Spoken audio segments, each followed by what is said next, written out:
Selamat pagi dan salam sejahtera bagi kita semua. Perkenalkan, nama saya Chandra Joshua Sekian, mahasiswa jurusan akuntansi di Sekolah Tinggi Ilmu Ekonomi Microskill. Pada kesempatan hari ini, saya akan membahas penjelasan dari ringkasan skripsi yang saya ringkas. Nah,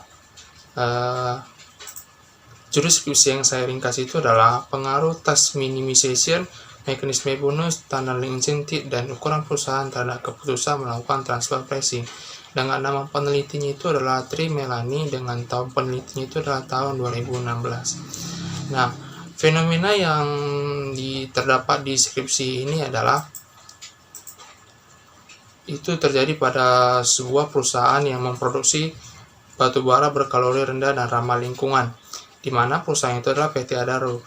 PT Adaro ini adalah perusahaan yang bergerak di perusahaan manufaktur yang menjual harga batu bara itu ke perusahaan afiliasinya dengan harga di bawah harga pasar. Nah, perusahaan Adaro ini menjual perusahaan batu baranya itu di bawah harga pasar kepada perusahaan afiliasinya yang terdapat di Singapura, yaitu perusahaan Contract Service International PTE Ltd pada tahun 2005 dan 2006. Nah, alasan PT Adaro melakukan ini adalah untuk menghindari pembayaran royalti dan pajak yang harus dibayarkan ke kas negara Indonesia, di mana di negara Singapura adalah negara yang memiliki tarif pajak yang lebih rendah dibandingkan dengan Indonesia.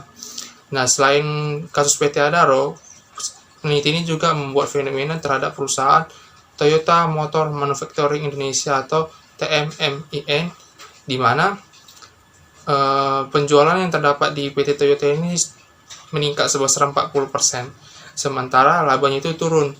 Nah, maka dari itu perusahaan Toyota diduga melakukan transfer pricing dengan pihak yang terafiliasi. Selanjutnya, tujuan dari penelitian ini adalah menganalisa pengaruh antara tax minimization terhadap keputusan melakukan transfer pricing. Yang kedua, menganalisa pengaruh antar mekanisme bonus terhadap keputusan melakukan transfer pricing. Yang ketiga, menganalisis pengaruh antara tunneling insentif terhadap keputusan melakukan transfer pricing. Dan yang keempat adalah menganalisa pengaruh antara ukuran perusahaan terhadap keputusan melakukan transfer pricing. Selanjutnya, metodologi penelitian yang digunakan dalam perusahaan ini. Yang pertama itu variabel independen yang digunakan dalam perusahaan ini adalah variabel tax minimization, mekanisme bonus, tunneling insentif, dan ukuran perusahaan. Terhadap variabel dependennya itu keputusan melakukan transfer pricing. Dan populasi dalam penelitian ini adalah perusahaan non-keuangan yang terdapat di Bursa Efek Indonesia pada tahun 2014. Nah, sampel dalam penelitian ini menggunakan perusahaan non-keuangan yang terdapat di Bursa Efek Indonesia pada tahun 2014. Metode yang digunakan dalam penelitian adalah purpose sampling, di mana peneliti menentukan sampel objek penelitian itu sebagai berikut. Purpose sampling itu adalah penelitian akuntansi yang menggunakan data sekunder, termasuk non-probabilitas sampling, dengan menggunakan kriteria-kriteria tertentu sebagai penarikan sampelnya. Nah, di dalam penelitian ini, sampel objek penelitiannya itu adalah perusahaan non-keuangan yang terdaftar di Bursa Efek Indonesia tahun 2014. Yang kedua, perusahaan yang dikendalikan oleh perusahaan asing dengan persentase kepemilikan 20% atau lebih. Dan yang ketiga adalah perusahaan yang menyajikan laporan tahunan dengan periode yang berakhir pada 31 Desember. Dan yang keempat adalah perusahaan yang tidak mengalami kerugian selama periode pengamatan. Selanjutnya, proses seleksi berdasarkan kriteria sampel yang telah ditetapkan, yaitu si peneliti mengambil, yaitu yang pertama, seluruh perusahaan non-keuangan terdaftar di Bursa Efek Indonesia tahun 2014 dan perusahaan yang tidak memiliki persentase kepemilikan asing lebih dari 20%. Yang ketiga, perusahaan yang tidak memiliki laporan keuangan tahunan tahun 2014. Dan yang keempat, perusahaan yang mengalami kerugian pada tahun 2014. Yang kedua, tahap seleksi pengambilan sampelnya. Yang pertama itu, seluruh perusahaan non-keuangan yang terdapat di Bursa Efek Indonesia tahun 2014 itu, jumlah pengamatan yang diambil itu adalah 435 perusahaan. Sedangkan perusahaan yang tidak memiliki persentase kepemilikan asing lebih dari 20% itu, jumlah pengamatannya adalah 198 perusahaan. Yang ketiga, perusahaan yang mengalami kerugian pada tahun 2014. Jumlah pengamatannya adalah 129 perusahaan. Yang keempat, perusahaan yang tidak memiliki laporan keuangan tahun 2014. Jumlah pengamatannya adalah 18. Sehingga jumlah keseluruhan perusahaan itu sampel yang digunakan adalah 90 perusahaan. Lanjut, data sekunder yang dibutuhkan dalam penelitian ini melalui metode dokumentasi, di mana metode dokumentasi adalah metode yang dilakukan dengan cara mengumpulkan annual report, laporan keuangan beserta laporan audit dan data-data lain yang diperlukan. Kedua, metode analisis data penelitian ini menggunakan teknik analisis kuantitatif, di mana teknik analisis kuantitatif itu adalah teknik yang dilakukan dengan cara menganalisis permasalahan yang diwujudkan dengan kuantitatif. Dalam penelitian ini, analisis kuantitatif dilakukan dengan cara menguasai data-data penelitian sehingga menghasilkan informasi yang dibutuhkan dalam analisis. Tahapan dalam pengujian ini menggunakan uji regresi logistik, dan tahapannya itu adalah sebagai berikut. Yang pertama, statistik deskriptif. Yang kedua, pengujian hipotesis penelitian. Yang ketiga, menilai keseluruhan modal atau overall model fit. Yang keempat, koefisien determinasi. Yang kelima, menguji kelayakan model regresi. Yang keenam, model regresi logistik yang terbentuk. Lanjut, kita lanjut ke hasil penelitian terhadap skripsi ini. Yang pertama, hasil penelitian terhadap hasil uji frekuensi yang terdapat dalam skripsi ini adalah hasilnya. Berdasarkan tabel di atas, dari 90 sampel perusahaan, terdapat 19 perusahaan task pricing, atau sekitar 21,1%. Sedangkan sisanya sebesar 71 perusahaan yang ditunjukkan dengan adanya transaksi penjualan ke pihak yang berelasi sebesar 78,9%.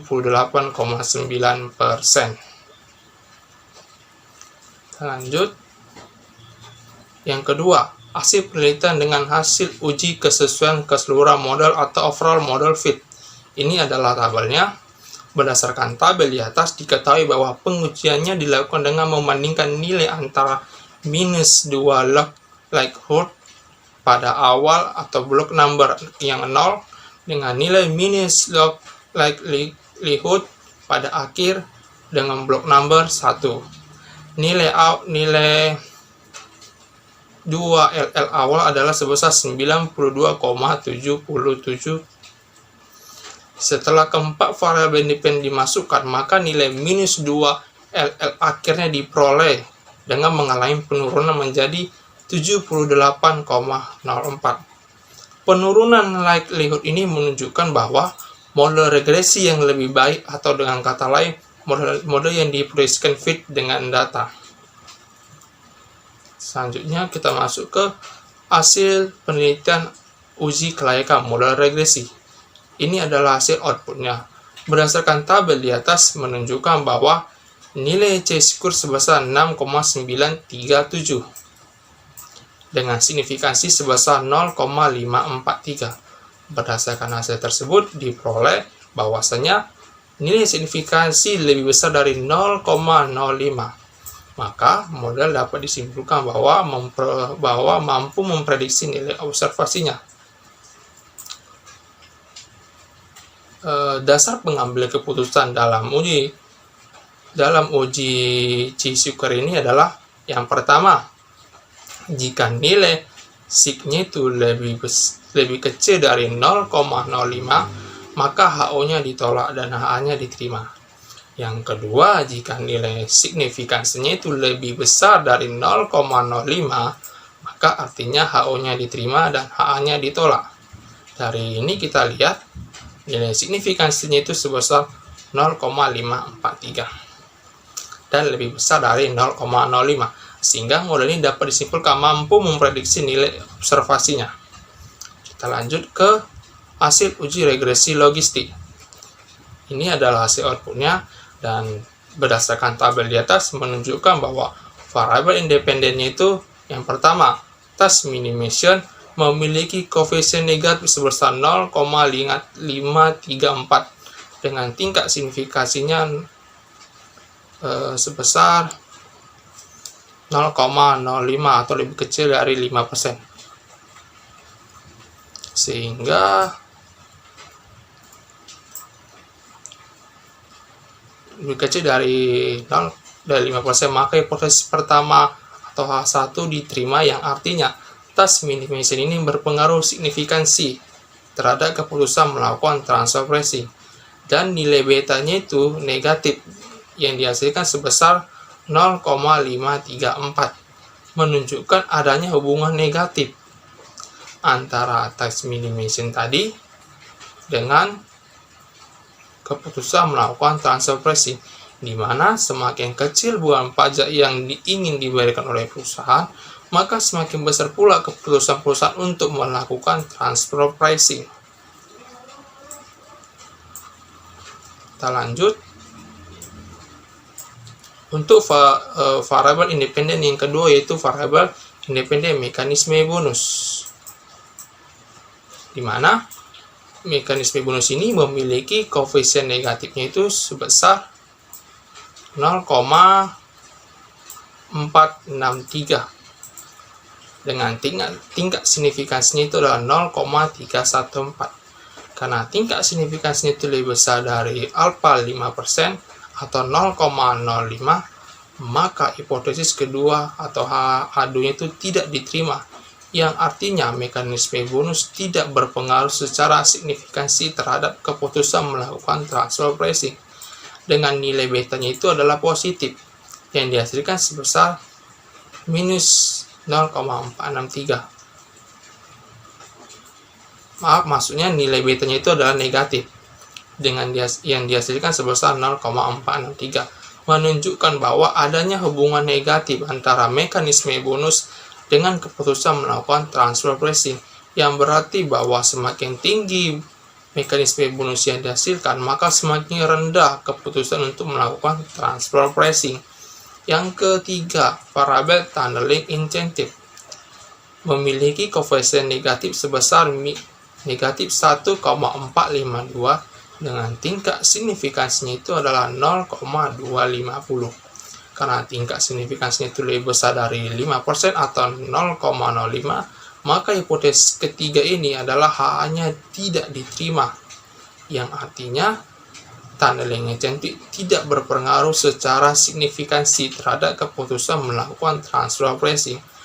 Namun nilai betanya negatif, yang dihasilkan sebesar negatif 1,452, menunjukkan adanya hubungan negatif antara tunneling incentive dengan keputusan melakukan transfer pricing, di mana semakin tinggi tunneling incentive suatu perusahaan, maka semakin rendah keputusan melakukan transfer pricing.